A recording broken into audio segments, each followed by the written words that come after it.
क्या आप भी रात में चमकते हुए तारे, सूरज, चांद और अन्य आकाशगंगा के बारे में रुचि रखते हैं? तो यह खबर आपके लिए है। आज आपको बताएंगे कि हबल टेलीस्कोप ने ऐसा कमाल किया है जिससे दो नाचती हुई आकाशगंगाओं की दुर्लभ तस्वीरें हबल टेलीस्कोप ने खींची हैं। आइए जान लेते हैं इस खबर में कि हबल टेलीस्कोप ने क्या किया कमाल। जब कोई दो वस्तुएं एक साथ नाचते हुए तीनों दिशाओं में फैल रही हों तो उनकी तस्वीर लेना बड़ा मुश्किल होता है। परफेक्ट एंगल और सही समय पर तस्वीर लेना एक खुशनुमा संयोग ही होता है। यही काम हाल ही में हबल टेलीस्कोप ने किया है।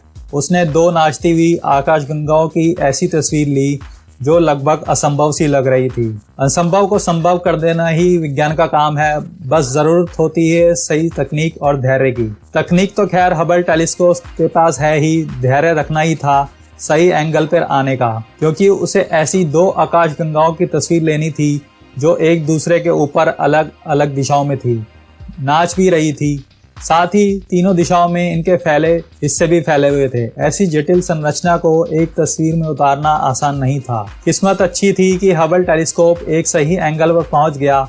वहां उसने देखा कि करीब 32 करोड़ प्रकाश वर्ष दूर एंड्रोमेडा कॉन्स्टेलेशन के अंदर जो आकाशगंगाएं अपनी अपने गुरुत्वाकर्षण शक्ति की वजह से आपस में बंधी हुई हैं, तेजी से घूम रही हैं। हबल टेलीस्कोप ने समय न गंवाते हुए इन दोनों आकाशगंगाओं की तस्वीरें तो ले ही ली, साथ ही इन दोनों तस्वीरों में आकाशगंगाओं के 3D डायमेंशन टेलीस्कोप की भी कैप्चर कर लिया है। तस्वीर में दिख रही ऊपर की तरफ वर्टिकल खड़ी छोटी गैलेक्सी का नाम है पोलर रिंग गैलेक्सी IC1559। उसके नीचे गोलाकार बड़ी घुमावदार गैलेक्सी है जिसका नाम दिया गया है NGC 169। एक साथ इन दोनों को ARP 282 कहा जाता है, यानी halt ops Atlas of peculiar galaxies. NASA के अधिकारियों ने एक बयान जारी करके कहा है कि आकाशगंगाओं का इस तरह आपस में मिलकर नाचना कोई बड़ी बात नहीं है। खगोलविद आकाशगंगाओं के मिलने की प्रक्रिया को स्टडी करते हैं।